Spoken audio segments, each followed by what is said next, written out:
Hey guys, welcome back to the Fortified Castle. And today we're going to be looking at a little fruit knife. So don't click off the video because this is a very special knife, very special. I think you can see that right away. It's an absolutely gorgeous example of a English-made fruit knife. This knife is 2 5/8 inches long.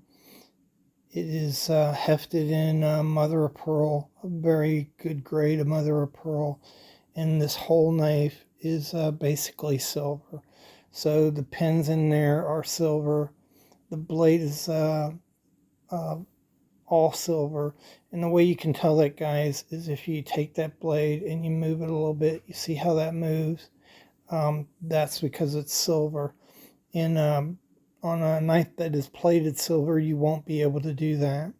The bolsters are silver, and the back spring even is all silver. So this is 100% silver, except for the brass, which they probably put brass in this to create some strength in the knife because the silver is very soft. These fruit knives generally were used by ladies to cut fruit, and that's why they called them fruit knife. They were either plated in silver or gold, or like this knife, 100% silver to resist the acid in the etching of the blade. Just absolutely fantastic knife here. This knife really shows the absolute dominance and prowess of an English cutler. And it is just a very fine example of English cutlery at its finest. And I'll show you, this is a fruit knife. It's an American fruit knife. And it looks cool. It looks nice. I like it. But it just nowhere does it compare with this knife right here. And you don't see, in fact, I can't remember seeing an American-made fruit knife that was up to this standard. So Gorham made a really good knife, but this is just like out of this world. So let's look at this knife really close. So you can see that the mother of pearl is it's hefted in mother of pearl, very nice, and it's sculpted. So you have a shell type sculptor up here. Notice how that pen is cut along the lines of the sculpture lines. You see that? That's the kind of detail you see in British cutlery. You've got some flowers here on a vine, and then kind of a sunburst motif in the middle. Each one of these flowers have 7 pins in them, 6 surrounding and 1 in the middle. And then there's 16 pins around the sunburst. And you have that repeated here on the other side. The shield is sterling silver. And you can see in the shield tiny little etch marks. There's 4 on the top and 4 on the bottom, and then kind of arrow marks on the side. And if that's not enough, guys, look at those little etch marks on the side of the shield. So it's like the guy is like, oh yeah, this fine work is not enough. Let me just finish this off with some really fine etching on the shield. The sunburst is created by very fine lines etched into the mother of pearl. And then you can see on the pens, notice how on the pens, let me see if I focus. There you go. On the pens, you see those marks coming off the pen where additional detail is put onto this knife. There you go. See those lines coming off the pen? And then you have a threaded bolster that's also crimped at the end.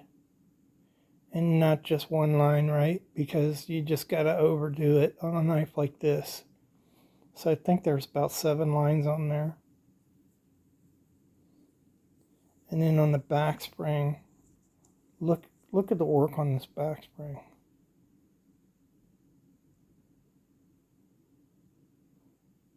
Just absolutely incredible. And it goes all the way around. So it goes all the way around. Amazing. Less ornate on the other side. You just have a couple flowers sculpted there. But you know what? I'll forgive him for that. I'm sure the guy was just totally worn out after making this. Can you imagine?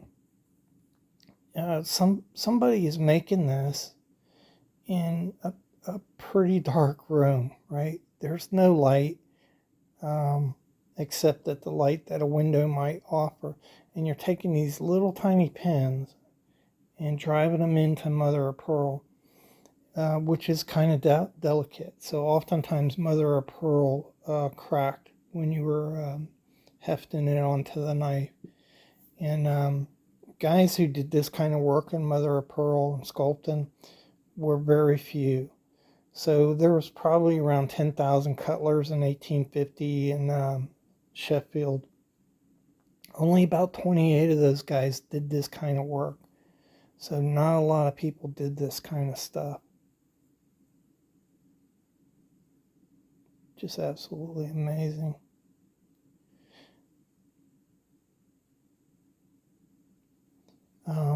The Birmingham mark, the mark puts it as being made in Birmingham, and it was made by Hilliard and Thompson, H&T. You can see that right there.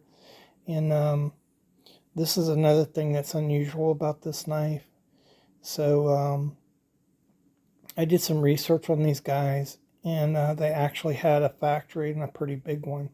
And they were a prominent silversmith, electroplater, and cutlery manufacturer in England. And they're one of the few times you're going to see a knife with somebody's name on it, Hilliard and Thompson, that actually was made in Birmingham and not Sheffield. Most of the knives you see that have other people's names on them were made in Sheffield, even if it has a London mark on it or a Birmingham. It's usually made in Sheffield, but these guys actually made this in Birmingham. Wow. Just wow. Okay. So anyhow, a quick video. I appreciate you guys for watching. And if you'd like to see more content like this, subscribe to the channel. And you shall know the truth. The truth shall set you free. And again, thanks so much for watching the video. I really appreciate it, guys.